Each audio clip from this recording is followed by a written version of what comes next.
Movie buff specialist Phil and John are back, and today we take a break from going through our favorite 100 movies of all time, and we're going to break down the Oscars just like we did last year. John and I turned it into a little competition. I got 8 wrong the entire night. John got 12 wrong the entire night, so I got to come home with the win. He did get Best Picture right, though. I did not.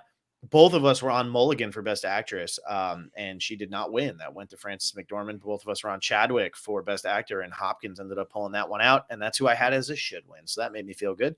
But tonight we're going to be going through all 23 awards, and we're going to actually put them all on the screen here, unlike the MFers over at the Academy, because they have decided that 8 awards aren't worth our time. And some of those are just ridiculous, but we'll get to that. So John and I are going to be going through who we think will win, who we think should win. I'm not going to be able to give as much about who I think should win on a lot of these because I haven't seen actually a good amount of them. For some of the smaller categories, I've seen all the Best Picture. I've seen most of Best Actor. Haven't seen much from Best Actress. Best Director, I've seen everything. Supporting Actor, I've seen almost everything. Supporting Actress, I've seen almost everything. So I have a good amount that I can talk about, but some of these other awards, there's certain ones that I'm just not going to be able to say, like, yeah, Kristen Stewart should win for Spencer because I haven't seen it, even though maybe she will win for Spencer. John, you have sat down and you've watched all of the movies except for some of the short ones, right? Yeah, so I was able to watch everything except for 8 of the nominated films this time, and that was because they're just not readily available. Mm-hmm. I missed out on one of the feature-length documentaries because it's just not available online anywhere, and I didn't realize it was playing in town until the last night it was playing in town that I was already doing something. Mm-hmm. But other than that, it's just the shorts that I haven't seen, and just a couple of them, because most of them were readily available on YouTube this year, which was fantastic. Yeah. Well, as the Oscars generally do, they always start off with something a little bit more exciting, and then they work their way into some of the lesser Oscars, and then they'll eventually go to We Don't Talk About Bruno, just so we can all waste 15 minutes of our time that we could have spent with film editing. And then they work their way into the bigger awards. But they always start off with one of the bigger awards just to get it going. Normally, that's Best Supporting Actor. I believe this year, though, it is going to be Best Supporting Actress. So that's where John and I are going to start. This one, the heavy favorite is Ariana DeBose for West Side Story. She is playing the role that Rita Moreno won the Oscar for a couple of years ago. Just a couple, just 50 years ago. Yeah, no big deal. She is in there for West Side Story. We also have Kirsten Dunst for The Power of the Dog, Anjanae Ellis for King Richard, Judi Dench for Belfast, and Jessie Buckley for The Lost Daughter. I haven't had a chance yet to watch The Lost Daughter, though I really do want to because I'm a really big fan of Olivia Colman. So that is definitely one that I want to check out. But John, Best Supporting Actress, since you've seen all of them, does Jessie Buckley stand out to you as somebody who should maybe be in a little bit more contention for this? Or are you kind of just on board with what the Oscars are looking at? For me, I think it's pretty clear Ariana DeBose is winning this award. I don't think there's any question about it based on what we've seen from the rest of award season so far. Just based on her performance in West Side Story alone, like, it's really strong. The other two, like, kind of dark horse potentials to win here would be Jessie Buckley and Kirsten Dunst. Jessie Buckley is phenomenal in The Lost Daughter, just kind of showing this character is like who's just kind of like the regret of being a mother and everything. It's a fantastic turn from her. I really enjoyed her in what was that Netflix movie she was in? I'm Thinking of Ending Things, and it was really good to see her again deliver a very strong performance in The Last Daughter. Personally, I think the person who should win is Kirsten Dunst. I think she's incredibly underrated as an actress, and her performance in The Power of the Dog was absolutely incredible. Yeah, we're on the exact same boat here. Ariana DeBose is going to win this award, which is also why I think that it's going to start off the night. Normally, Best Supporting Actor is pretty much a done deal. I think this year it's close to being a done deal, but I think that Cody Smith-McPhee could still sneak in. I think this one is the lock. So I have Ariana DeBose as a will win, and I have Kirsten Dunst as somebody who should win. I think Judi Dench and Anjanae Ellis, congratulations on the nomination. Neither one of you really deserve to win an Oscar for this. Like, let's just be real based on everything.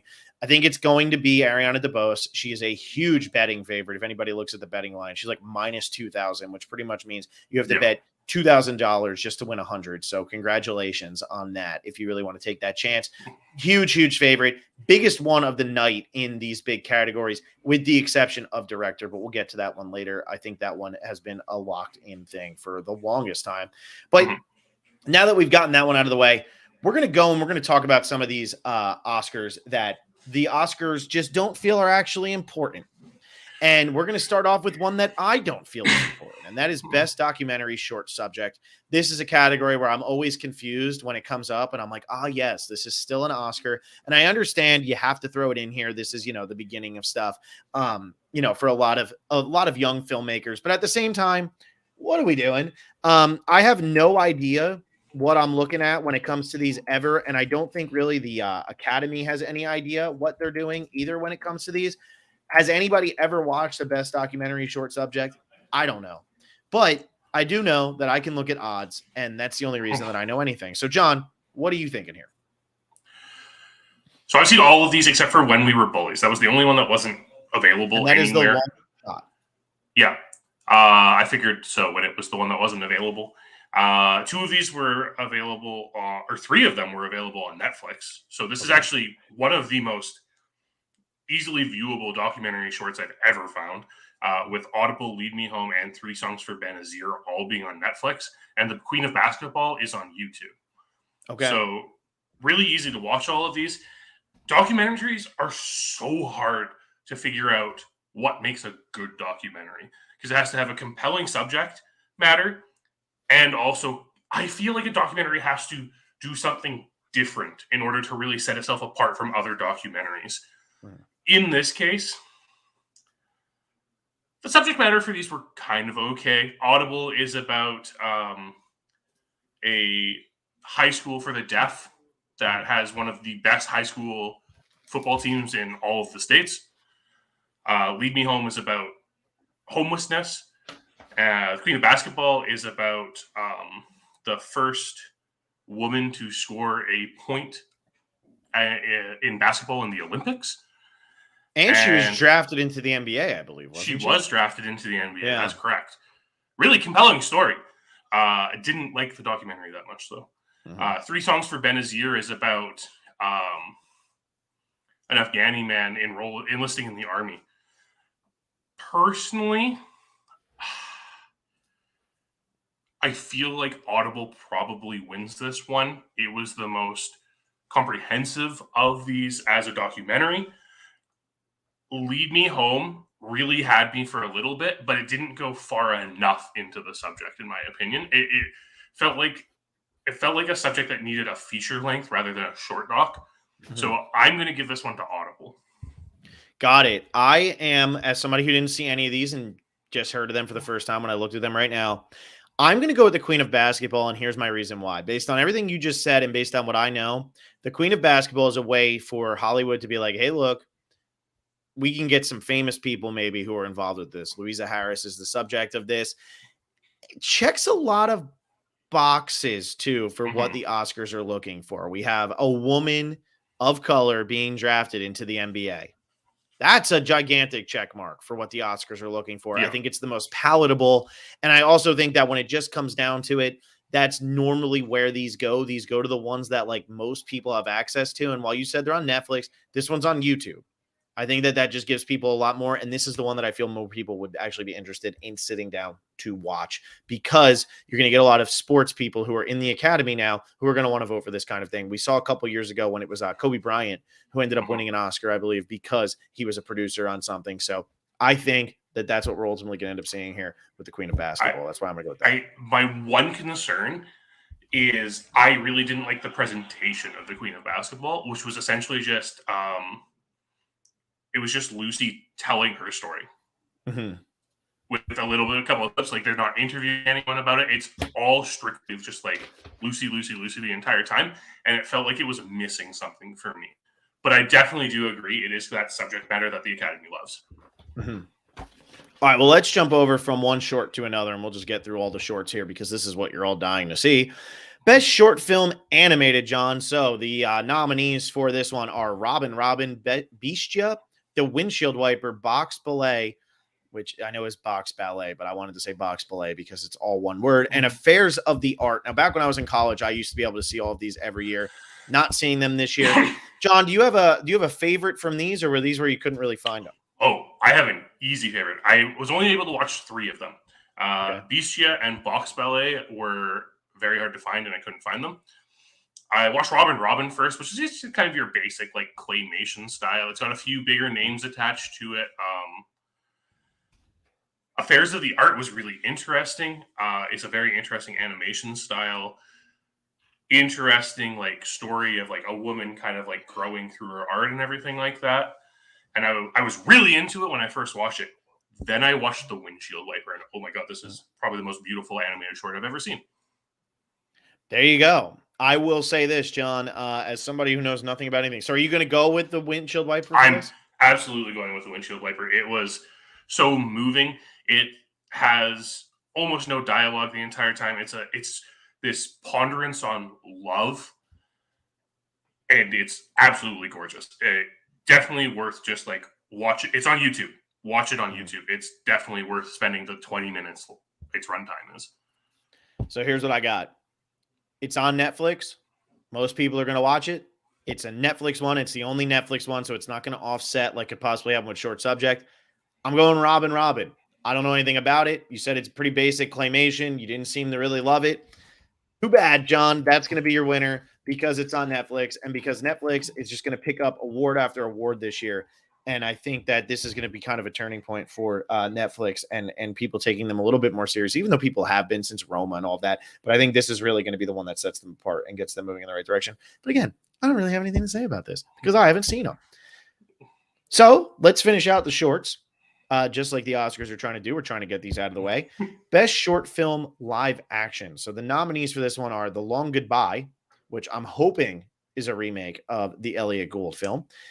A La Kachu, Take and Run, Please Hold, The Dress, and On My Mind. John, did you see any of these, and what do you think? One of these is available on YouTube. It's The Long Goodbye, which is produced and stars Riz Ahmed, and it is about right-wing radicals invading a British neighborhood of Pakistani immigrants and kidnapping them. It's very good. I was going to say, I'm not yawning at you. I'm just tired. No. It's a huge ponderance just on like the state of the world and like the rise of right-wing nationalism in a lot of places. It has an incredibly recognizable name, which I think really puts it ahead of these other ones when it comes to the Academy. And it's created really well. Have you ever seen the movie The Phone Call? It had oh God, what is her name? This is disappointing of me. Hang on. Sally Hawkins. There you go. It had Sally Hawkins. Now, obviously, this was before she was in the Shape of Water, but she was still pretty good. I think she had been in Happy Go Lucky. It was a 2013 short drama and ended up winning. It also had Jim Broadbent. Super simple. It's about a phone call. I'm pretty sure it's a suicide hotline or something like that. And she's trying to dissuade the guy from killing himself. That's it. Wins this award. It happened a couple years later. I believe it won. If not, it was just up for it. But there was a short film with Mark Addy and Ciarán Hinds called The Shore, which was nominated for the Oscar that year. I don't believe it ended up winning, but also directed by Terry George. If anybody's familiar with Terry George, he did Hotel Rwanda and In the Name of the Father. These get nominated, and unless there's something really, really, really, and it wasn't Mark Addy, it was Conleth Hill, sorry. But unless there's somebody who's really, really, really, really, really good up against it, it normally wins. That year, The God of Love was up against it, and that movie was great. Like, that was a New York, film student from Tisch who made that movie, and he did a great job with it, and it's funny, and it's heartwarming, and all of that. I'm going to stick with what you're saying, though, and I'm going to go with The Long Goodbye. Again, this checks some boxes. It has Riz Ahmed, and then also you're saying it's about a alt right wing. Hollywood loves to give awards to things that are about that type of subject matter. Is that the one you're going to go with as well? It is. Yeah. Okay, so we are totally in agreement so far, except for with one. So far, only one has created any type of difference. And John, maybe you're learning from last year's beatdown how to We do have two this. differences so far. What are the two? This is the only one we've agreed on so far.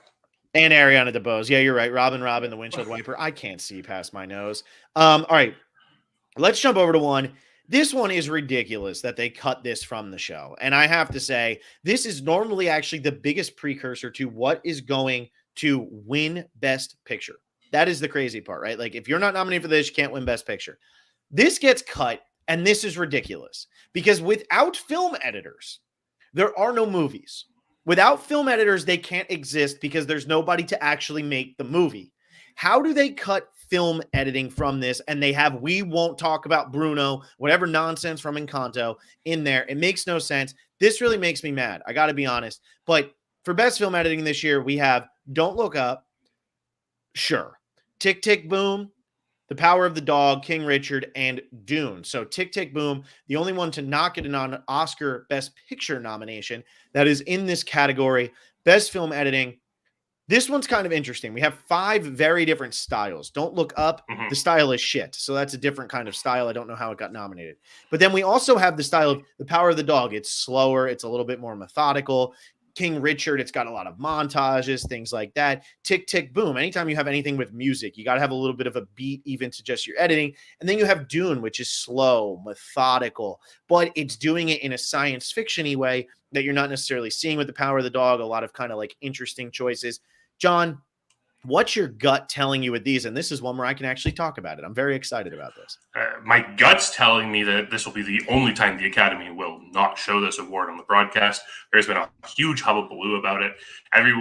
Directors are coming forward and saying, you are not recognizing the people who are putting in this work. They deserve to be recognized. Just the faces of these films are not the only people who people should know, because these people working behind the scenes need to know it. And I think film editing is one of those big ones. With its exclusion, is making people very upset. This is a tough one because when you're looking at it, Tick, Tick, Boom has a lot of cuts between the way it's presented. Is we kind of get like this real-time story and this musical performance retelling of it. It's really interesting. It's kind of similar to the way Chicago was cut at times, harking back like 20 years ago. I don't think it's the best editing. Don't Look Up.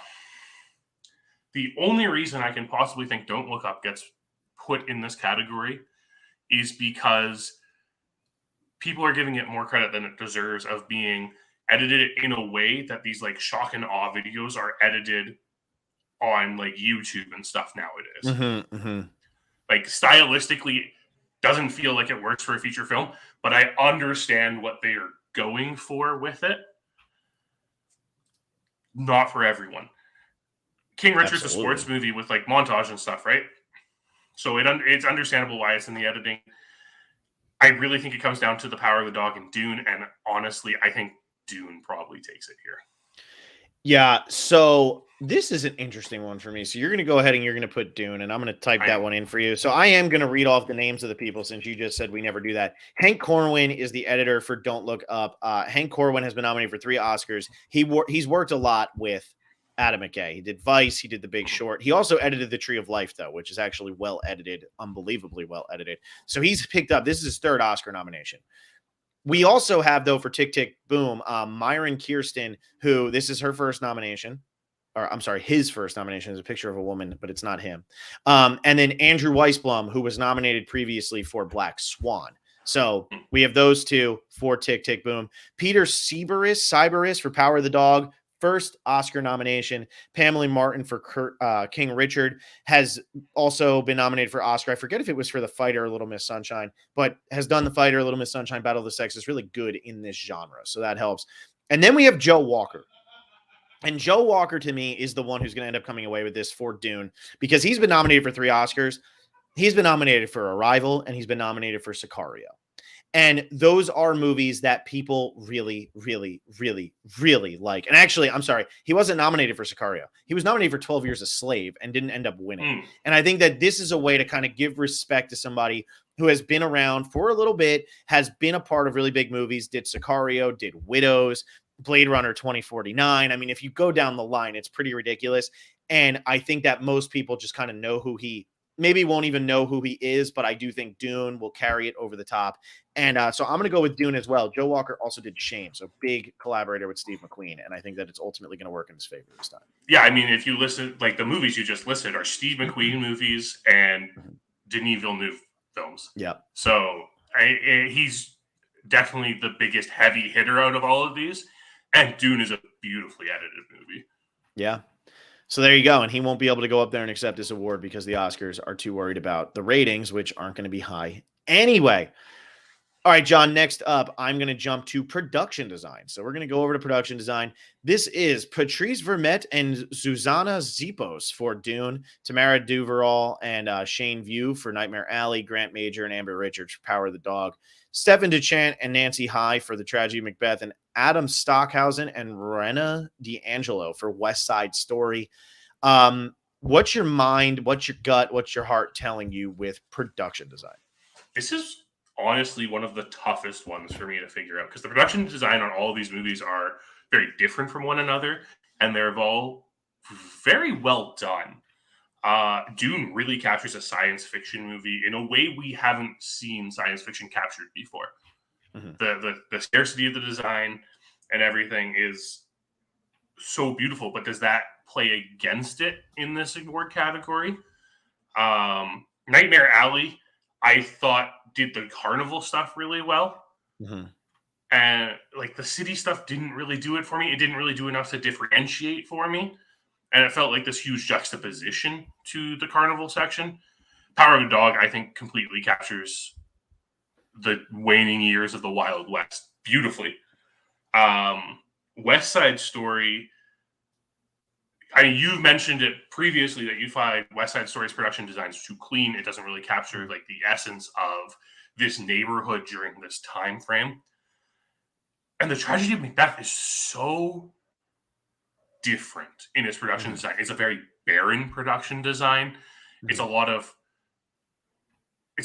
negative space. And not the same way that Dune's a negative space where it's like vast. It's very condensed negative space. This is one of very few awards that The Tragedy of Macbeth is up for. I don't think that's enough to put it over the top of Dune, though. So you're going Dune. I am. For production design. John is going Dune. Do you have one that you think should win, though? Because this is so this was one of the ones that we did put in a should win last year, and I think we could put in a should win here because I think, for like the top, I think we had like 12, the top 13 awards we were saying what should win. So this was one of them. Do you have a should win here? I honestly do feel The Tragedy of Macbeth should win it because it's so different. The production design on this is so unique compared to everything else. It simultaneously kind of captures this epicness of the Macbeth story while still feeling like enclosed as if it's a stage play at the same time. I really appreciated it. I thought the production in this was just, it felt so meticulous. And this movie just didn't seem to get the love I felt it deserved.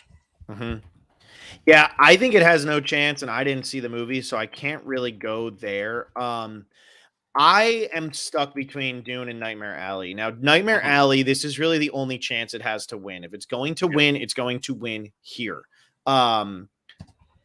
But is it going to beat Dune? And like, are they really just going to have Dune win 100 awards? Like, it feels like Dune is just going to win and win and win and win and win. And maybe that's fine. Like, I don't really care if Dune just keeps winning and winning and winning and winning. But is that what we're on our way to? Is that where we're going? I don't know. I can't really tell. But I'm going to go ahead and I'm going to say Dune. I'm going to say Dune, and I'm going to say that it should win. I am going to say that Dune could and or will and should win. I think it's better than Nightmare Alley as a whole. I think Nightmare Alley just falls off too hard, and so therefore I'm going to go with it. And I don't know, maybe I'm wrong, maybe I'm right. I think I'm right, but that's just what my guts are telling me on this one. I think it's a very weird it's a weird category. That's just really what it comes down to. It's Mhm. what is production design that is going to set it apart from like cinematography, and whatever wins cinematography is just going to win production design in this year, because you have movies like The Power of the Dog and Dune, which are so heavy on that. So I'm going to go with Dune. I'm going to think, you know what? Dune holds on, Dune wins it, and Dune's able to pull it out. Next up, let's go to best score. So this is an interesting one because right now the betting favorite is very much Dune, but I'm really surprised it's not The Power of the Dog. For those who are wondering what's actually nominated here, it's Dune, The Power of the Dog, Encanto, Don't Look Up, and Parallel Mothers. John, what is your gut telling you here, and what's your heart telling you?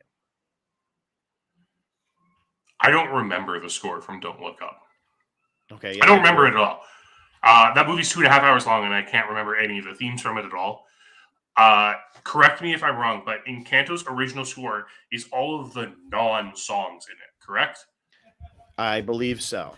That's like how the classification of original score works. Parallel Mothers has like a very subtle score to it. Really punctuates a lot of the main themes in that movie. I can't not give this to Johnny Greenwood, though. Like, The Power of the Dog is an incredible score that fits so well with the film. I understand that, like, Hans Zimmer wrote the score for Dune, and that's the most recognizable name. Johnny Greenwood deserves his Oscar. He's made incredible film scores over the last 15 years, and this is one of his best. Mm-hmm. Yeah, and he's kind of due. This is a tough one for me. I really don't know where I'm going to go with this one yet. So it's Nicholas Bertel for Don't Look Up, Hans Zimmer for Dune, Jermaine Franco for Encanto, Alberto Iglesias for Parallel Mothers, and Johnny Greenwood for The Power of the Dog. It is between The Power of the Dog and Dune, though. That is literally what it is down to. They're the only two that could possibly pull this out. It is funny to see Johnny Greenwood here nominated too, not for the Paul Thomas Anderson movie that came out during this year. So you're gonna go The Power. I'm gonna go with it. I'm gonna go against the betting odds here. I'm gonna go with The Power of the Dog. I think the fact that Johnny Greenwood hasn't gotten his Oscar yet is really gonna put him over the top in this one. And you're gonna say The Power of the Dog should win as well. Absolutely, 100%. All right, but I'm also I love Johnny Greenwood's scores. I love everything about Johnny Greenwood's scores. I'm more about winning. So I'm going to pick Hans Zimmer, but I believe The Power of the Dog should get this. I don't think it will. So I'm going to pick Dune, and I'm going to pick Hans Zimmer, and I'm going to go with the betting odds. But I agree with you. Johnny Greenwood's score is better, and I think Johnny Greenwood deserves this Oscar. I just don't think he's going to get it. Yeah. I just don't think he's going to get it. Not this year, at least. I think what it comes down to is I'm more likely to throw on the theatrical score for The Power of the Dog than I am for Dune. Yeah, I think that's fair. All right, now let's get into one that I don't think is wide open in any way, shape, form, anything. Let's do best sound. Another one that's being cut after the actual cool moment of Sound of Metal winning last year. So that gets, all of this fun stuff. I just can't fathom. I can't get my mind around it. It doesn't make none good sense to me. But best sound, the nominees are Belfast. There's 4 names there. There's so many names for this that you're not getting them all. Dune, The Power of the Dog, No Time to Die, and West Side Story. John, tell me how Dune doesn't win this. They decide they want to give West Side Story something other than best supporting actress. Yeah. Like, the only way. Dune, last year with Sound of Metal, really showed us the Oscars appreciate negative sound when it comes to sound design. Dune gives us that. There are moments in Dune, I just think of, like, the sandworm when it's, like, towering over them and, like, it's completely quiet. It's the sound mixing in Dune's absolutely incredible. The only one of these I can see possibly getting close to it is West Side Story. Yeah. I don't think it's close. No. I really don't think it's close. I think this is a lock for Dune. It will win. It should win. That's my opinion. I'd be floored if Dune doesn't win. I mean, so far, John, we have done 1, 2, 3, 4, 5, 6, 7, 8 awards, and I've given Dune 4 Oscars already. Yeah. And you've given Dune. Are you giving Dune this one? I am. I'm definitely giving Dune. You've given Dune 3 Oscars so far. Yeah. Dune is going to win the most Oscars by far. It's going to be all over the Blu-ray if people still buy those. That's just kind of where we're at this point. From a technical standpoint, it's the best technical film that was made this year. Yeah. It is. And those are the ones that can win more awards, because a movie like Yes. Licorice Pizza, Coda, those can't be nominated for more than what they're getting. So Yeah. it just kind of is what it is. All right. So now I think we've done all of them except for one. This is the last one here. Best achievement in makeup and hairstyling. Weird ones here. Coming to America, Cruella, House of Gucci, Dune, and The Eyes of Tammy Faye. John, I know you have strong opinions on a lot of these movies. I do. Where are you going with this? I've been up in the air on this a lot. I think the makeup in The Eyes of Tammy Faye was horrendous. And I'm not talking about like what they do to Jessica Chastain in this film is absolutely intentional. I'm talking about the aging makeup they put on Jessica Chastain and Andrew Garfield. Horrendous. Mm-hmm. I think House of Gucci does the same thing with Jared Leto. I think that what they did with the makeup looks terrible. Mm-hmm. Not to mention that movie was pretty bad. I don't know. Like, this is so tough. I don't think Dune's winning this one. I don't see enough of the hair and makeup. Unless you really want to give it to like what they did for like Baron Harkonnen in the film and stuff like that. Mm-hmm. I think I have to give it to the Disney movie and give it to Cruella. That's funny. I didn't think you were going to go there. And I think I'm going to do the same thing. Mainly, here's my reason. Costume design is going to have an Oscar this year. Best makeup and hairstyle is not. Eyes of Tammy Faye is going to get a couple more eyes on it because Jessica Chastain is probably the favorite right now for Best Actress. However, that Best Actress is wide open. I don't care what anybody says. It is wide open. I know that we've seen the SAG and the Globe Awards and all of that, but that is an award where none of those women were in any movies nominated for Best Picture this year, and that means that is wide open because you're going to have a lot of people who are just going to be like, I don't know. What do you want to do? And so for me, and this is funny because if you go on the SAG, Awards thing, it's actually going to the wrong thing. But for me, just because Jessica Chastain won for that does not mean Jessica Chastain is going to win. Her, Olivia Colman, and Nicole Kidman all nominated for SAG. Lady Gaga and Jennifer Hudson weren't. However, just because there's going to be more eyes on this movie doesn't mean there's going to be that many eyes on this movie. Yeah. And because of that, even though it's the favorite right now, I'm going to go Cruella because I think Cruella is a lock to win costume design. And I think because it's going to win costume design, I think most people are going to vote for costume design are just going to vote the same way for this. They're going to look at the hair and they're going to say, ha, ha, ha, look at her hair. It looks so cool. And I think that this is ultimately going to pull it out. That's just my guess. Eyes of Tammy Faye could do it. I don't think Eyes of Tammy Faye is going to be seen by enough people to get enough votes to ultimately put this movie over the top. Yeah, that's reasonable. It also didn't become readily available until this week. I guess way too late for people to get eyes on this movie. Absolutely. And I only got to watch half of it when I saw it because our movie theater was flooding. It was terrible. But the movie just made me feel very uncomfortable the entire time. Yes. I really didn't like the way it made me feel. That's exactly how I felt watching that movie. And I know it was purposeful. And it's in the hands of the master of discomfort, which is, oh, God, I'm drawing a blank on his name. The guy from Wet Hot American Summer. Somebody help me. Anyway, now I feel Michael Showalter. He's the master of discomfort, but still, it made me feel some way that I didn't want to feel. Yeah. All right, so, John, that is 1, 2, 3, 4, 5, 6, 7, 8, 9. That's 9. So we're up to our 10th award. And I'm going to do Best Original Song. So now we're getting into the stuff that's actually going to be on the telecast, including some songs that aren't nominated that are just going to be on the telecast, because why the hell not? Go.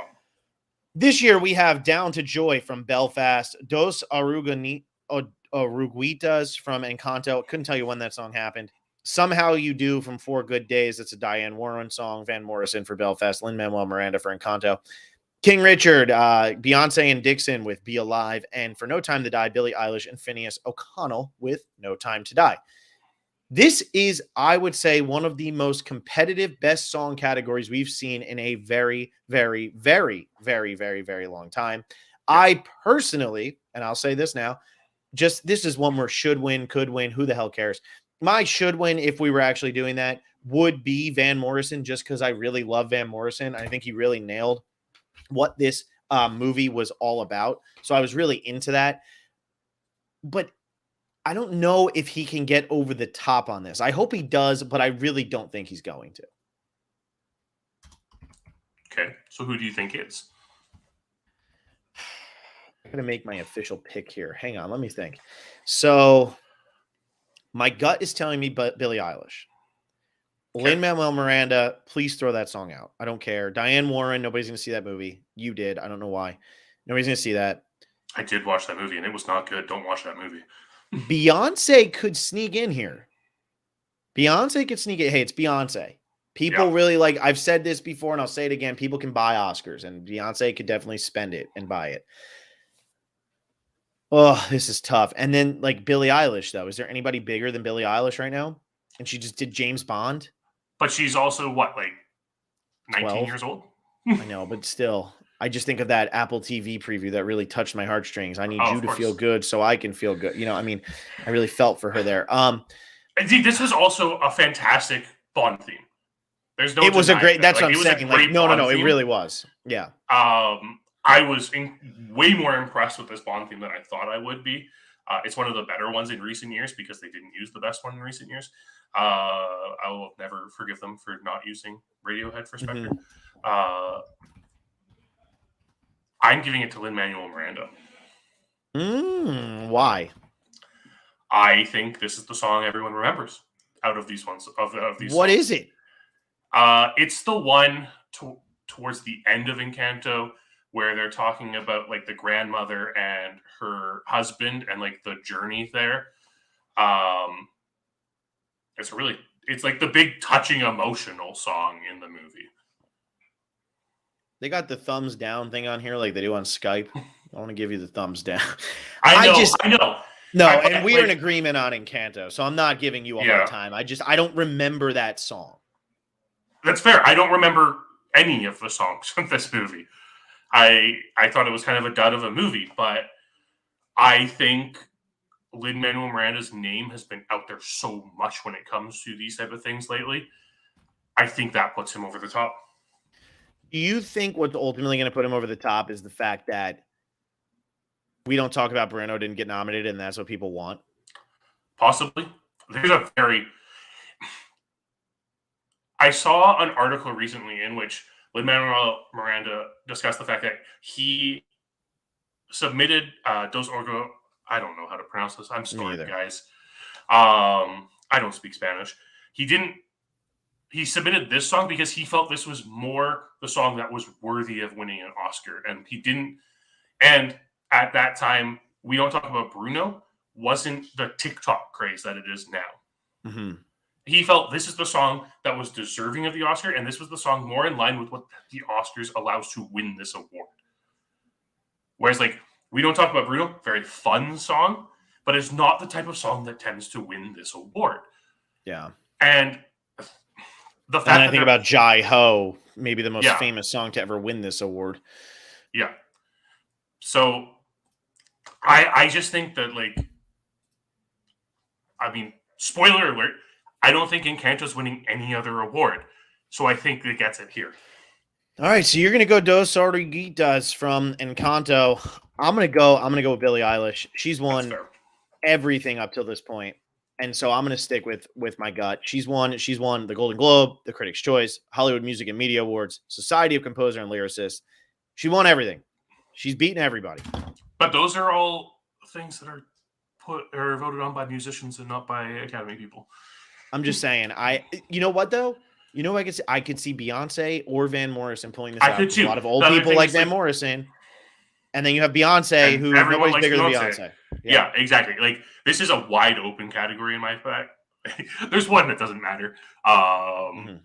When I saw Four Good Days was nominated for an Oscar, I had no idea what this movie was. No, that one will not win. But the other four song is not good either. The other four are very much in the running here. All right, well, I'm going to go No Time to Die. You're going to go with Lin-Manuel Miranda. I'm just so over Lin-Manuel Miranda. I really don't care. I think he's so That's how I felt. But he has a right to, but still. That's how I felt watching Encanto was not good. Yeah. All right, let's jump over here. Let's go back. I should have done this one before because I already gave away who I'm going to pick. But let's go to best costume design. So that's where we're going to go next. The nominees for this one are Cruella, Jenny Beavan for Cruella, Massimo Cantini Perini, and Jacqueline Duran for Serrano, Jacqueline West and Bob Morgan for Dune, Louis Sequeira for Nightmare Alley, and Paul Tazewell for West Side Story. I think that this one is a lock for Cruella. I think that it's literally a movie about the fashion industry. And I'm going to be honest with you, based on the other nominees, I think it should win. It does like what a Disney movie is supposed to do with this, and it does it really uniquely, and it does it in like a sleek way. I think the guy, I can never remember his name, but the guy who plays his Darzolaric from Game of Thrones, the makeup and everything that they put on him, his costuming is really cool. His Jasper really, really works. So I think that this one is ultimately going to pull it out. Emma Thompson looks great the whole time. Emma Stone looks great the whole time. I think that this is the one that gets it. It's unique. It's different. And I ultimately think that Dune is going to be too bland. West Side Story is going to be too, we've seen this before. Cyrano is going to be too, what movie was that? And then Nightmare Alley is just going to be 5th place on everybody's list for everything because people just aren't going to really care about Nightmare Alley. So I'm going to go with Cruella. John, do you have any other take on this one? I do. And I'm going out on a limb here. Cruella does have great costumes. They're great. It's the fashion design. And I do wonder if, like, because this is a movie about fashion and costume, does that just mean that the Academy's like, oh, this has to win this award? Yeah. Cyrano has a little bit of a thing because it's like, it's that Baroque era period and like Napoleonic War era that the Academy loves giving this award to. But I'm giving it to Nightmare Alley. Okay. Because kind of like similar to how we were talking about production design, where like the production design's Nightmare Alley's only real chance of winning an Oscar. I think this is because I think the production design on Dune is so much stronger. I think this is the only chance Nightmare Alley has at winning an Oscar. Interesting. I just don't see it. I think Nightmare Alley goes home empty-handed. It's very possible. And at first I agreed with you because I was like thinking about the costuming in Nightmare Alley and how it's all just like that 1930s garb and everything like that. Then I remembered the costuming at the carnivals part of it. Mm-hmm. And like at that point I realized, okay, there was quite a lot of varied costuming in this movie. And I think the variety is enough to put it over the top. Yeah. You could be right. I just think that ultimately Cruella was on people's radar. It's pretty harmless. I don't think people really disliked Cruella because nobody really loved Cruella, which I think is working in its favor. Sometimes movies that don't have a big support system actually tend to do better because people don't hate that, like hate not vote them. Does that make sense? Like you think about that like a lot, like Coda, something for me right now, where like so many people love it that I'm like, no, I despise you at this point. I just think Cruella's in a good spot. It's not Mulan, where it's got all this negativity going on around it. It's not like a Star Wars movie where people are frustrated with the last one. Like, I just think that this is a good spot to be for Cruella. And I just don't think Nightmare Alley did it for people. I really don't. I think production design, it could win, but it's got to beat Dune. And it's just an uphill battle. That's just an uphill battle. So I feel you though. Hey, Nightmare Alley, I wouldn't be mad if it won. I just don't think it's going to. The other one I wouldn't be surprised if Dune pulls this off. But it depends. Like I said it in our Dune breakdown on the Patreon. I think the costumes in Dune are phenomenal. The still suits. But like you said, it feels like something we've kind of seen before. So I just don't know. But if everyone's already voting all these technical awards for Dune, maybe they're just like, yeah, this is also Dune. Yeah. Yeah. So neither one of us ends up picking it, but it could. Nope. It could. All right, let's jump over to maybe one of the most interesting out of all of the categories, just because of who's in here. I'm going to go to Best Documentary Feature. And I don't know if that's where anybody would have anticipated here. This one is so freaking weird. So we have Ascension. We have Attica. We have Writing with Fire. And then we have Questlove, who did Summer of Soul, and we have Flea. And Flea could go down as the most interesting Oscar thing that's ever happened. It is nominated for Best Documentary Feature. It is nominated for Best Animated Feature, and it is nominated for Best International Film. Not nominated for Best Picture, but nominated in the highest category of the other three things it could be nominated. Documentaries can't be nominated for really anything else. And they can't be nominated for Best Picture. At least I don't believe they can, because they never have been. But they can't be nominated for director or writer or screenplay or anything like that. So it got the 3 nominations it could possibly get, and they are the highest thing you can get for a movie that is a documentary. The Summer of Soul, which is a Questlove documentary, very much in the check mark box for Hollywood right now. Does that still beat Flea, or does Flea win here? Or does Flea win animated, or does Flea go home empty-handed? What do you think? It is really interesting because I really enjoyed all of these documentaries this year. I didn't see Writing with Fire, like I said. I missed it when it was playing here locally, and I couldn't find it online. But Ascension when I was talking about short documentary, I was talking about how you really have to differentiate yourself. And these are all very different documentaries this year. Ascension is a visual documentary. It's kind of just like a state of life documentary about consumerism, manufacturism, and capitalism in China. Really interesting. It's just shots of everyday life. It's in the vein of something like The Man with the Movie Camera, which is a movie I really love. And I really enjoyed looking at it. Attica might have one of the most interesting subject matters about the prison riot in Attica. Dog Day Afternoon, baby. Yeah, exactly. Just going through all that and really like painting the picture of, and it takes all of these prisoners who were there at the time and interviews them for their perspective. And it just provides such insight into what was happening at Attica. Flea, like you said, nominated for 3 very different awards that you would never really expect any movie to ever be nominated in all 3 of these categories. Animated, like a graphic novel. It has this unique feel to it. It has a very compelling story of a homosexual man escaping from Afghanistan as a boy. When the Taliban starts taking over, has to go to Russia and then escape out of the Soviet Union to be able to live. Really compelling story. Summer of Soul is essentially, it's a music doc, but it's this 50-year-old footage that had never been seen before, including some of the biggest names in music at the time. Yep. And it puts so much focus on the music. Like, yes, it's talking about the experience, but there's almost always these performances by these prolific Black artists playing throughout the entire run of this movie. I think Summer of Soul takes it. So you're going to go with Summer of Soul? I am. I think Flea should win, but I think Summer of Soul's going to win. So this is interesting for me. I have 2 very conflicting parts of me fighting. One part of me is think about who the Academy is. I mentioned Ice Cube earlier. People like Ice Cube are in the Academy. Yep. He's going to vote for Summer of Soul. But then there's going to be these people who are going to be like, you know what? This movie was nominated for 3 different awards. It's got to win something. I can't vote for it for I can't vote for animated because everybody's going to vote for Encanto, even though it doesn't deserve to win. You can't vote for international film because everybody's going to vote for Drive My Car. So now you're going to be voting. You're going to see that 3 times.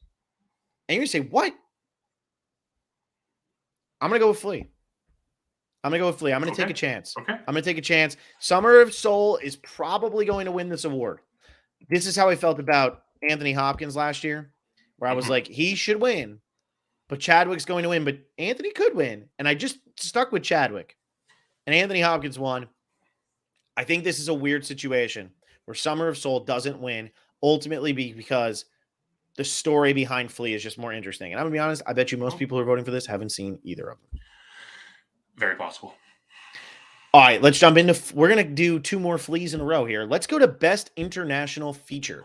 So this one is a lock, but we might as well go through it anyway and do the whole charade, if you will.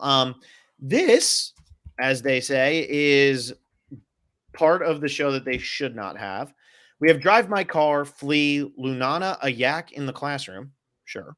The Hand of God, and The Worst Person in the World. Now, I really want to see The Worst Person in the World. I haven't seen that yet. I'm very excited to sit down and watch that movie at some point.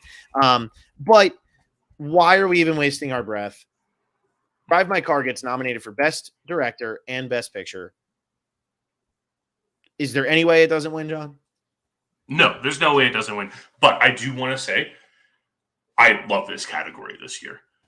My God, this category, all 5 of these films are better than half of the Best Picture nominees. One of them is a Best Picture nominee. But it's so funny. I just wanted to say this. The Lunana, A Yak in the Classroom looks so corny, and then you watch the trailer and you're like, what? That movie, like, that poster is so good. So bad. That movie was so much better than I anticipated being. Do you know what Lunana is? No.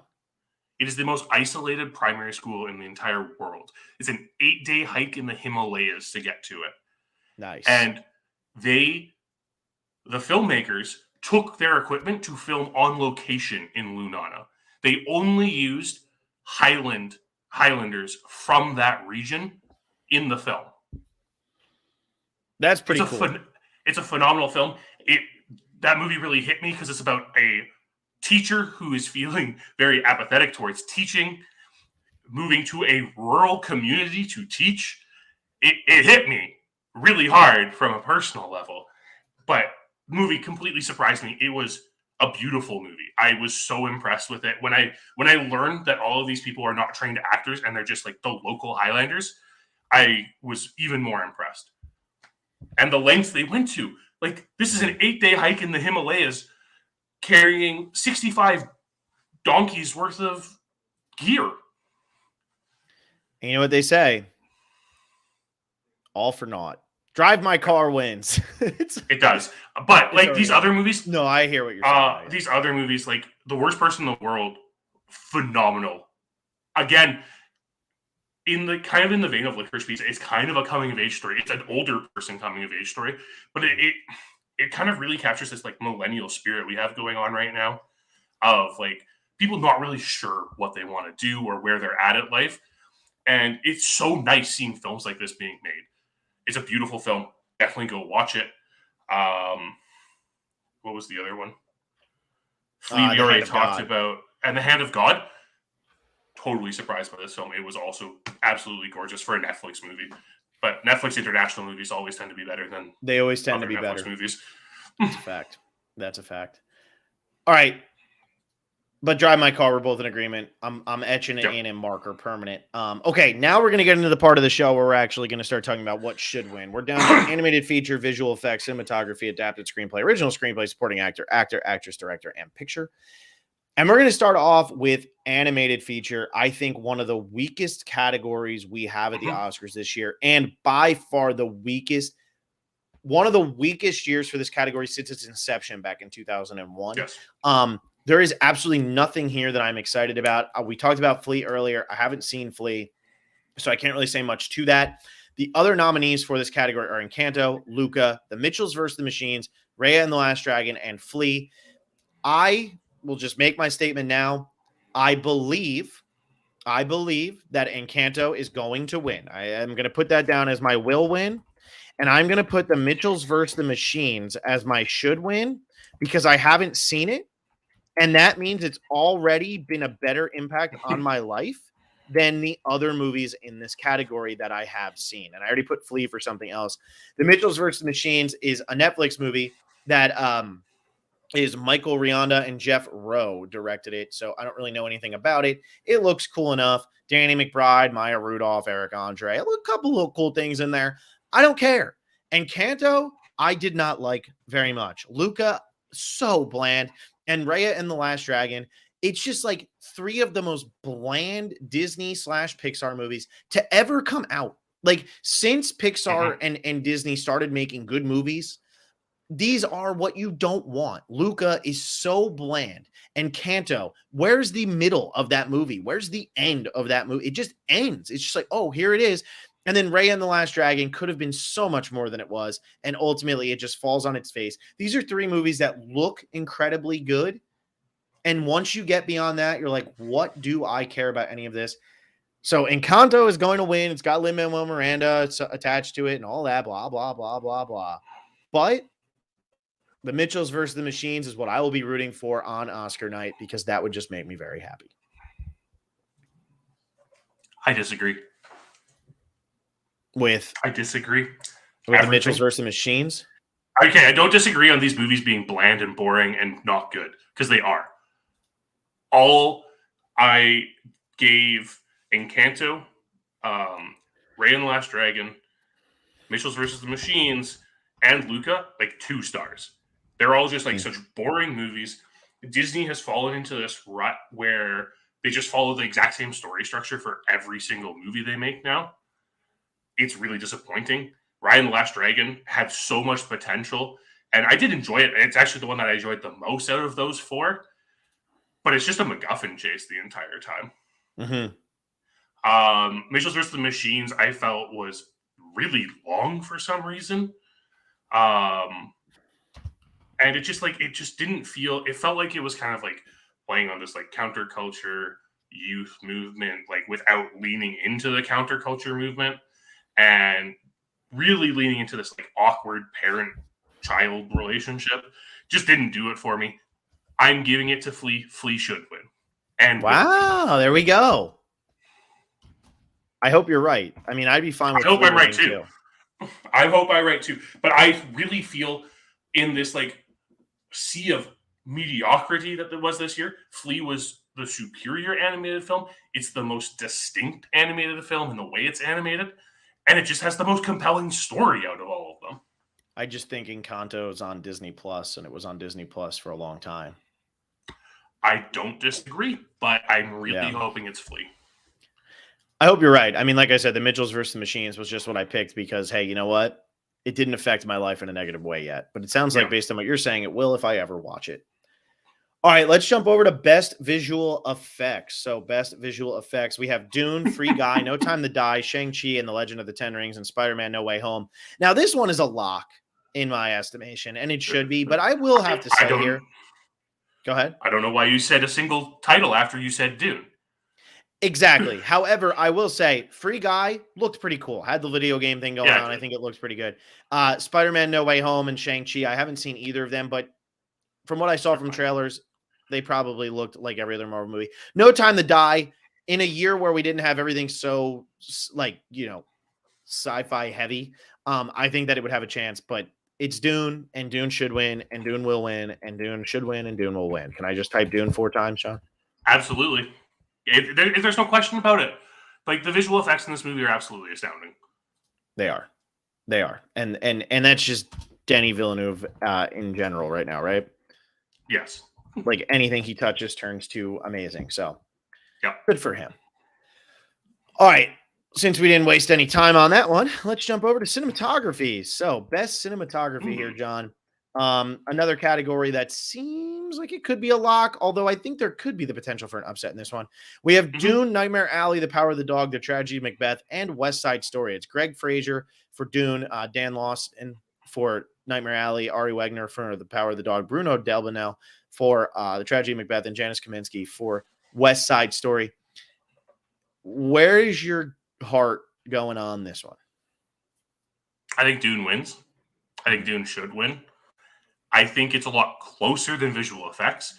I think Power of the Dog and West Side Story both have a chance of winning this as well. I don't think West Side Story has any chance anymore at this one. I do think Power of the Dog could pull one of the bigger upsets of the Oscars and win this one. If you look at what we've done so far, The Power of the Dog has won nothing. It has won nothing. And we only have 2, 3, 4, 5, 6, 7 more things left. And it can't win one of those awards. And it was nominated for 12. And one of them it's going to win. I think there's no doubt about it. It's going to win Best Director, but we'll get to there when we get to there. However, I just think that Dune could lose this award It's because possible. the power of the dog is set where it is set and how it is filmed and all of that Wild West stuff. It Is it is pretty being filmed in breathtaking. is it being filmed in New Zealand going to upset the Academy for a Western movie? Possibly.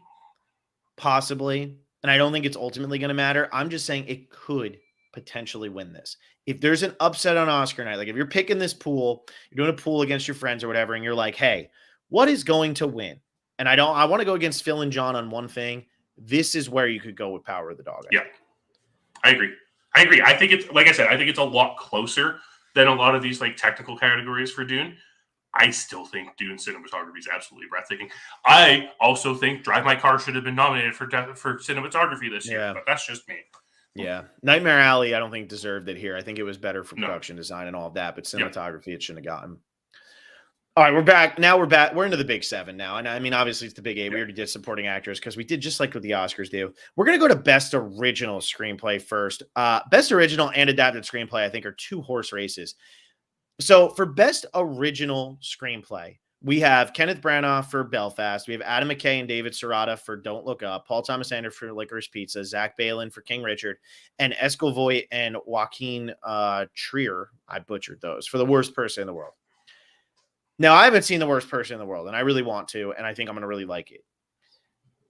This one is Licorice Pizza's to lose. This has to be where Licorice Pizza wins. If Licorice Pizza is walking out of here with an Oscar on Oscar night, this is where it will happen. It's only nominated for 3 things, but it's the 3 biggest categories that you can be nominated for a movie like this. So I think it's ultimately going to win. However, this is also Belfast's only chance to win. And so do they give it to Belfast or they give it to Licorice Pizza? Ultimately, I think the Academy likes Paul Thomas Anderson more. I think they've screwed that man more times than anybody. Yes. And I think that it is time to make his Oscar night a little bit more exciting. And I think he's going to pull this one out. However, right now, this is the only award at the Oscars without a clear-cut favorite. Everything else, so like the way Vegas will do it is minus means that they are like really favored. Licorice Pizza is plus 100 here, which is even money. Bet 100, win 100. That means there's no confidence in this. Yep. And 130 for Belfast and 500 for Don't Look Up. And you better believe if Don't Look Up wins this award, then original screenplay might as well just not be aired next year because that would be a joke. I think it's Licorice Pizza. Licorice Pizza, I think, hit people in the right strings and everything, and I think people are going to ultimately appreciate it more than they appreciate Belfast. So Paul Thomas Anderson gets an Oscar here. John, what do you think? And it should win. I'm going to say that. It will and it should. I also think Licorice Pizza will win. I don't think it should win, though. What do you think should win? I think The Worst Person in the World should win.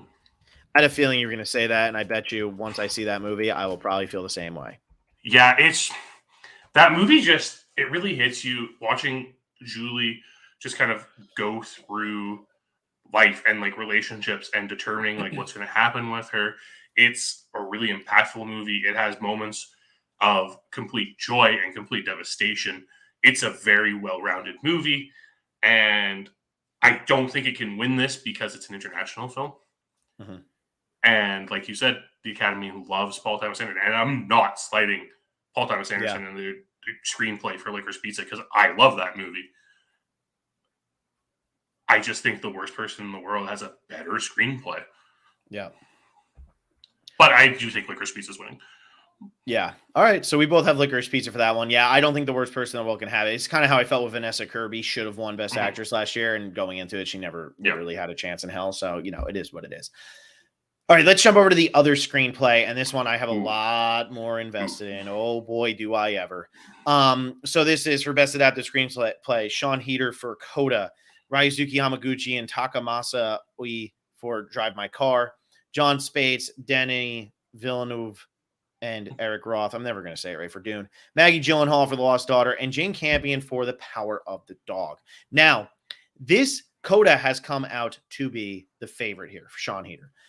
That is just what has happened, I think, at the WGA Awards back in whenever.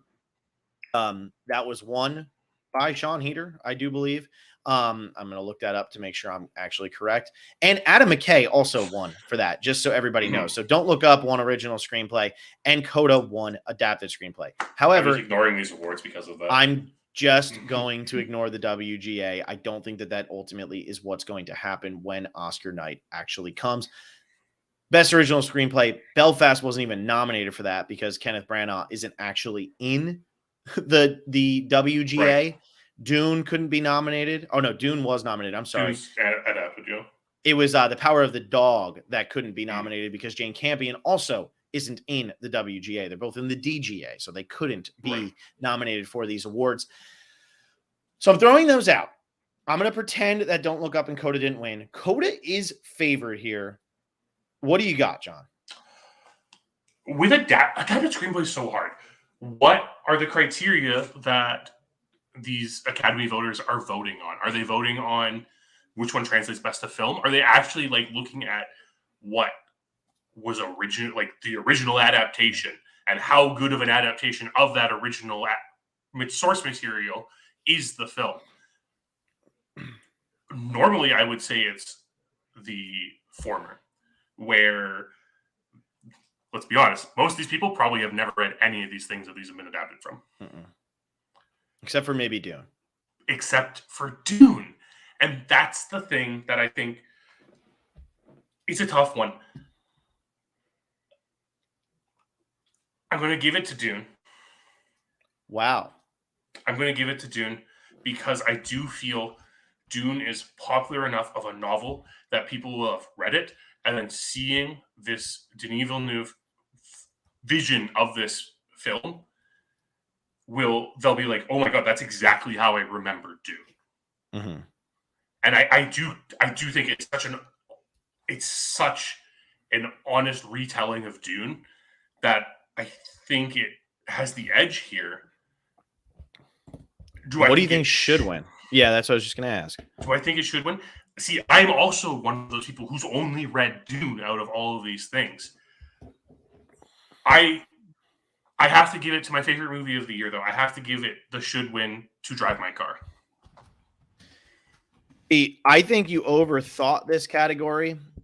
I don't think any of these people care that they haven't seen any of these movies. I just think that they're going to do whatever they're going to do, and that's just going to be how it goes. However, and this is going to be a trend for me, Coda was nominated for 3 Oscars this year.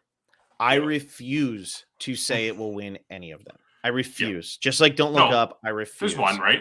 There's one that you'll give it. No, I'm not even going to do it. I'm not even going to do it. Oh, wow. Oh. Maybe. That's coming up next. Best adapted screenplay will be won by Jane Campion. Jane Campion will win for The Power of the Dog. She will win for The Power of the Dog. I am just convinced it's going to happen. I believe that. I can believe that. I can absolutely believe that The Power of the Dog can pull this off. And I'm going to say it should win.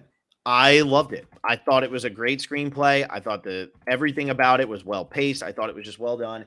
And I think Jane Campion is going to pull Chloe Zhao this year. I think she's going to walk away with 2 Oscars specifically for her. So I'm going to say Power of the Dog. Should and will. Okay. It will. Jane Campion is going to win. You got to put that good energy out in the air and make sure Coda goes home empty-handed. Yeah. Speaking of Coda, we're going to Best Supporting Actor. One of the most competitive races so far this year. Ciarán Hinds for Belfast, J.K. Simmons for Being the Ricardos, Jesse Plemons for The Power of the Dog, Cody Smith-McPhee for The Power of the Dog, and Troy Kotzer for Coda. Now, Ciarán Hinds for Belfast and J.K. Simmons for Being the Ricardos are perfectly fine, and I think they have absolutely zero chance. That leaves us to these other 3. And I don't think Jesse Plemons is going to win. I don't think he's going to be able to pull it out. But is he going to pull enough votes from Cody Smith-McPhee to allow Troy Kotzer to ultimately win this award? Troy Kotzer has been winning a lot of the awards up to this point. Troy Kotzer has a good story behind him. He's older. He is deaf. Cody Smith-McPhee's still young. Whole career still ahead of him. A lot of times Oscars try to give it to the older person. However, we also saw last year that sometimes they just give it to the person who deserves it. And that was Anthony Hopkins last year beating Chadwick Boseman, even though Chadwick Boseman very easily could have won that award. I am so conflicted on this because I really want to beat John, and I actually did quite like Troy Kotzer in this movie. However, I don't No, I don't know. And Cody Smith-McPhee is so good, but I just don't think he's in enough of the movie. Troy Kotzer's more in your face. I am going to go with Troy Kotzer and say he will win because I want to beat you. And I'm going to say that the person who should win is Jesse Plemons. And I think Jesse Plemons should pull out the Oscar for this, not Cody Smith-McPhee. I think that Jesse Plemons is pure perfection in that movie. And if he spoke with a lisp, he would have won the Oscar. Cody Smith-McPhee wasn't in enough of the movie and isn't in enough of the first half. And I think ultimately he loses. This is not a Mahershala Ali thing. Mahershala Ali was in the first third of that movie, of Moonlight. That's why he won. If he was in the last third, he would not have won the Oscar. Well, I hate to say this, but you said exactly what I was going to say. Nice. Troy Kotzer is probably going to win this. I mentioned it on the Patreon debrief of Coda. His ASL just lends itself to this physical performance that Troy Kotzer completely delivers in this film. Mm-hmm. Watching this film without subtitles, watching Troy Kotzer's emotion on his face and just in his movements, you really get a lot of this film without needing to know what's being said. And a lot of that comes from Troy Kotzer's performance. Mm-hmm. Yeah. And that's fair. Yeah. And I completely agree with you, though. Jesse Plemons deserves this award. He has less of a chance. Pretty much, if Cody Smith-McPhee wins, that's like Jesse Plemons winning at this point. Yeah. But I think Jesse Plemons was absolutely incredible. I also think Jesse Plemons is one of the most underrated actors in Hollywood right now. I said this about his wife in Best Supporting Actress as well. He nails it every time he's on screen in any movie he's in. And this is one of his best performances. Yeah, I agree. All right, let's jump over to the big four now, and let's start with Best Actor because it's something I can actually talk about. And so for Best Actor, very interesting with the Best Actor and Actress. 2 nominations out of the 10 were actually in a Best Picture nominee, and we have 10 Best Picture nominees this year. I think that's very, very interesting. I don't know if we've ever seen that low of a number of people nominated for the leading roles compared to the movies that are up. We have Andrew Garfield in Tick, Tick, Boom, not nominated for picture. Javier Bardem in Being the Ricardos, not nominated for picture. And Denzel Washington for The Tragedy of Macbeth, also not nominated for picture. Then we have Will Smith for King Richard, who is the odds-on favorite, and Benedict Cumberbatch for The Power of the Dog. It's just so interesting to me how we only have 2 here and 0 in the Best Actors category who are in movies that, not for nothing, these movies have leading roles.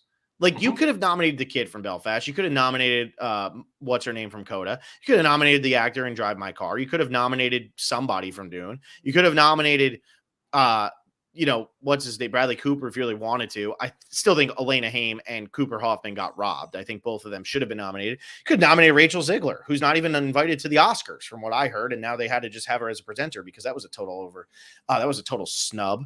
Don't worry about it. We'll just have West Side Story be nominated for everything, and our lead actress could just screw.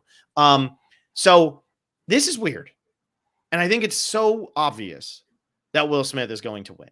Yes, but I think Benedict Cumberbatch should win, although I do think Will Smith was a lot better than I was expecting. And I actually thought Will Smith gave a very good performance. This wasn't a Rami Malek performance. This was a deserved performance. But I do think Benedict Cumberbatch, he's just a freaking asshole in that movie. And it just really works. And he is so good at it. And his face is just stone the entire time. I think Benedict Cumberbatch should win, but I think Will Smith's going to pull it out. And I hate to say it, but I completely agree with you at this one. Will Smith's performance in King Richard, biopics are so hard to figure out whether or not they're going to be a Best Picture or Best Actor winner. But Will Smith gives it his all in this movie. This isn't just Will Smith winning this award to win Best Actor, to like say that Will Smith finally won Best Actor. This is Will Smith's. This is his best performance in Oscar-nominated film. I agree. I think he did a great job. I was very pleasantly surprised, and I was going into this rolling my eyes already. Who do you think should win? I think Benedict Cumberbatch should win. Okay. Like, his performance in that, I thought it was so weird. When I first saw Power of the Dog, before, like, all the hype about it, I was like, Benedict Cumberbatch is a cowboy? Like, I'm supposed to believe that? And he makes it so believable. He's so believable. He's so believable in this movie. Everything. when we get to like the more intimate moments with his character, it's such a juxtaposition to how much of an asshole he is for the majority of the movie. Mm-hmm. It's an incredible performance. Yeah.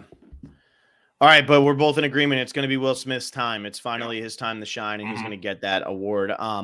Let's move over to Best Actress. And John, you're going to have to do all the speaking here because I haven't seen the movies, but I'm going to still give my thoughts anyway because that's what people like me do. Jessica Chastain, The Eyes of Tammy Faye, the only performance I've seen. Kristen Stewart for Spencer, Nicole Kidman for Being the Ricardos, Olivia Colman for The Lost Daughter, and Penelope Cruz for Parallel Mothers. This is all you, John. Who's going to win? Who should win? Who will win? Give me it all, and then I'm just going to make my picks based off of everything you say and go against you. In my opinion, and I texted this to Phil last week after I finished watching all of these movies, this is the tightest race in the entire Oscars this year. Any one of these 5 women could win, and I'd be totally fine with it. Nicole Kidman, I think, is the weakest performance and gets the Hollywood likes movies about Hollywood treatment with this one. But the other 4 were absolutely phenomenal in all of these movies. Olivia Colman, always phenomenal. Yeah, I love it. It's amazing how much she has picked up, man. She is unreal. So much. Jessica Chastain, this is a phenomenal performance from Jessica Chastain. Mm-hmm. Like you were saying when we were talking about The Eyes of Tammy Faye earlier, this film disturbs you all the way through. And it's not a disturbing film, but it just like you are so unsettled the entire time you're watching this because you just completely believe Jessica Chastain's performance in it. Mm-hmm. Penelope Cruz was incredible in Parallel Mothers. Like, it's a Spanish film about 2 mothers who give birth, 2 mothers, very different ages, a young mother and a middle-aged mother giving birth on the same day. And I don't want to spoil any of this movie because I really do think people should watch it. It's heart-wrenching to see the performance Penelope Cruz puts into this, where it's so filled with emotion, and it has these moments of compassion and these moments of neglect and these moments of just, you can feel everything Penelope Cruz is putting into this movie. But I personally think the best performance this year was Kirsten Stewart. Mm-hmm.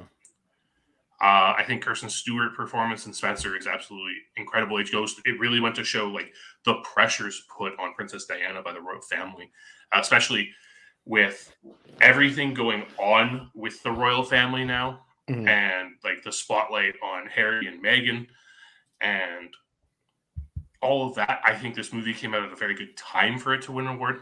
I think Kirsten Stewart is incredibly underrated and has been because of Twilight, despite the fact that she is a phenomenal actress.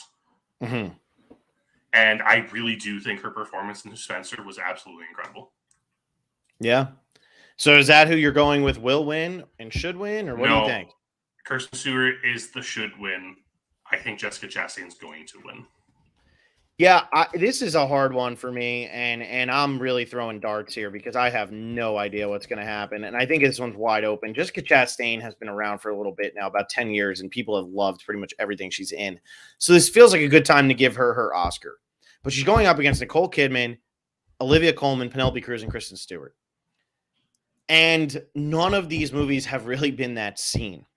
No. At all. So I'm just going to start throwing darts because that's all I can do here. And I am going to say that because she always finds a way to get in a nomination, she's going to win again. And I'm going to go with Olivia Colman wins. Ooh. I'm just going to throw it out there. Okay. And I'm fine with that. I'm totally fine with that. I can't say who should win because I've only seen one of them. So I'll just say Jessica Chastain should win because that's the only one I've seen. But I think Olivia Colman has something going on here with the Academy that they're going to say, you know what, you win because she got nominated for The Father last year. She didn't need to get nominated for The Father last year. No. All right, let's jump over to our next to last award of the night, and that is Best Director. This one, I think you can etch in and pen. You got Jane Campion for The Power of the Dog, Kenneth Branagh for Belfast, Ryusuke Hamaguchi for Drive My Car, Paul Thomas Anderson for Licorice Pizza, and Steven Spielberg for West Side Story. And It's going to be Jane Campion. She should win. She will win, I think. But I don't know. Do you feel like Hamaguchi should win, or are you on board with Jane Campion? No, I'm on board with Jane Campion here. I was shocked to see Hamaguchi get nominated for this award. It really just went to show. We saw it last year with the Best International Film and Best Director when what's his name? Vinterberg. Vinterberg was nominated for both of them, which just kind of like locks up the fact that like that's what Best International is. I think Hamaguchi's. I mean, I'm going to talk about Drive My Car when we get to Best Picture. Don't worry, but yeah, I just don't see Jane Campion losing this one. Mm-hmm. I agree. There's no reason to give night. Yeah, there's no reason to give it to Spielberg. You have no like, oh, we have to give this to Spielberg because he doesn't have this. Nope, that's not true. Mm-hmm. He has awards. PTA is only nominated for this movie because his name is Paul Thomas Anderson. Mm-hmm. Great direction in Licorice Pizza. Don't get me wrong, but this was a kind of a shocking nomination here for PTA. Mm-hmm. And then Kenneth Branagh has an outside chance, but I just don't think so. I think Jane Campion's just going to get it for this Power of the Dog. Yeah. Yeah, I think it's got to be Jane Campion. I would be absolutely floored if anybody else won it. I really would. I'd be floored if anybody else won it. And I think we're going to have 2 years in a row where a woman wins Best Director. Mm-hmm. All right, let's go into the big one of the night. So we're at Best Picture here. The nominees for this one, again, are Belfast, Coda, Don't Look Up, Drive My Car, Dune, King Richard, Licorice Pizza, Nightmare Alley, The Power of the Dog, and West Side Story. There was a point in time where this was about a 4-horse race between West Side Story, Belfast, The Power of the Dog, King Richard maybe even, and then Coda was kind of a 5th on the outside looking in. Then Coda won the Producers Guild of America, and now all of a sudden everybody thinks that this is the favorite, if not your second favorite behind Power of the Dog. Nightmare Alley, Drive My Car, Don't Look Up, Licorice Pizza, Dune. The award is in the nomination. Being nominated is the award for them. King Richard, no director nomination. I think that really hurts it. West Side Story has Spielberg, Branagh for Belfast. Belfast is going home empty-handed. I just think, unfortunately, that's what's going to end up happening. This is down to a 2-horse race. It's Coda and it's The Power of the Dog. But here's my thing. The Power of the Dog has had the hype the whole time. The Power of the Dog has 12 Oscar nominations. It's going to win director. I think it's going to end up upsetting Coda for screenplay. And I think that at the end of the night, the Oscars just get it right. And they pick The Power of the Dog. And it should win, and it will win. And it's going to beat Coda because there's just not going to be enough of a push for Coda when all is said and done. Coda should not win. If Coda wins, I said to John earlier, it'd be like my 85th favorite Best Picture winner of all time. Like, it just shouldn't win. But that's where we're at right now. It's between Coda and The Power of the Dog. Coda's got 3 Oscar nominations. Power of the Dog has 12. Coda has nothing for director. It's just writing. It's just supporting actor, and this. That's it. There's nothing else. I just don't see it ending up to pull this off. Yeah, these Best Picture. This might be some of the most divisive Best Picture nominees we have ever seen. Yeah. We have so many people. For all of us who love The Power of the Dog, there are people who absolutely hate that movie. Yeah. There are people who hate it because they thought it was long and boring. It's because they didn't understand like the anti-Western versus Western motifs in the film. There are people who didn't like it for much more unsavory reasons than what we are saying here. There are people who didn't like it because, like I said, with cinematography, it's supposed to be Montana and they filmed it in New Zealand. There are people who didn't like it for that. Overall, it should be winning Best Picture. Do I think it's the best? It's not what I think should win Best Picture. I've said before, Drive My Car spoke to me. Like, this movie was absolutely incredible. Perhaps it's because, and I've seen, again, people have been very divisive on this movie. People are like, it's long, it's boring. Why are they driving so much? It's like, it's literally called Drive My Car, guys. You didn't expect this to mostly take place in a car. And they're like, you have to be a scholar of like, you have to be an Uncle Vanya scholar. And it's like, you just pay attention to the Uncle Vanya scenes and like see the undertones of the entire film about relationships and like grief, I thought that movie was absolutely incredible. And maybe that's because I have read Chekhov, and I do really enjoy Uncle Vanya. But I think Drive My Car should win. I think Power of the Dog will win. Coda has this outside chance. It's so confusing because of what's been happening with the the SAGs giving best ensemble cast performance to this. How do you give best ensemble cast performance to this when you have Power of the Dog has 4 acting nominees? Yeah. It won Best Picture at the Producers Guild, and like that was a shocker. Is Coda just the most average film out of these that it doesn't have enough haters or lovers that it just like sneaks by? Well, and it's funny because I'm so defensive of this movie. It's unbelievable, but I love Crash. I put Crash in my top 100. I love Crash. I think that's a great movie. I think it does exactly what it wants to. When Crash came out, that movie was so unbelievably popular. So unbelievably popular. And it beat a really subtle Western in Brokeback Mountain.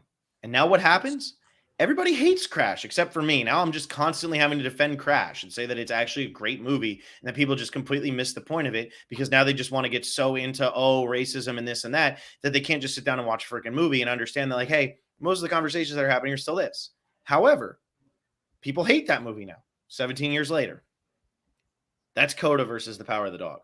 If Coda wins, all of the love you are seeing for that movie right now will turn to hate in 10 years.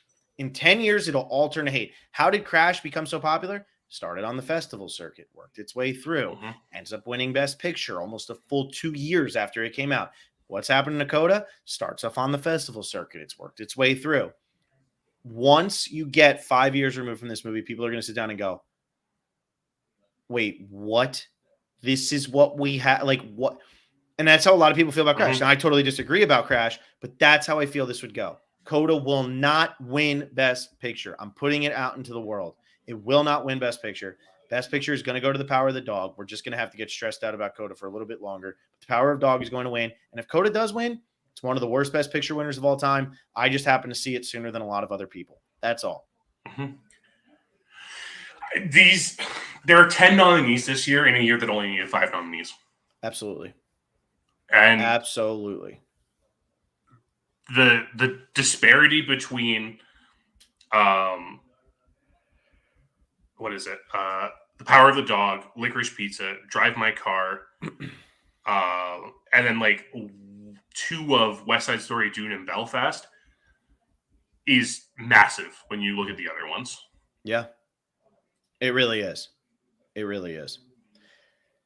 But anyway, that's it. That's our Oscar prediction preview. So I hope everybody goes out and beats whoever they're going up against. Last year, John had 12 wrong. I had 8 wrong. John, that's actually worse than half, just letting you know. You did worse than half last year. Although both of us sucked at the top. You had Nomadland at least, but Mulligan and Chadwick we both had, and that wasn't great. So anyway, that's it for tonight. Thank you all for listening. We'll be back again next week, actually going back through our favorite 100 movies of all time. Become patrons, patreon.com/Survivor Specialist. Can hear talk about all of the Best Picture winners, or nominees. I keep saying winners. Nominees. We're going to be talking about King Richard right after this, the last one we have to do. So the other 9 are already up, and King Richard will be going up first thing in the morning. So thank you, everybody, for listening. John, hope you do worse than me, but I hope you do well anyway. See you, everybody.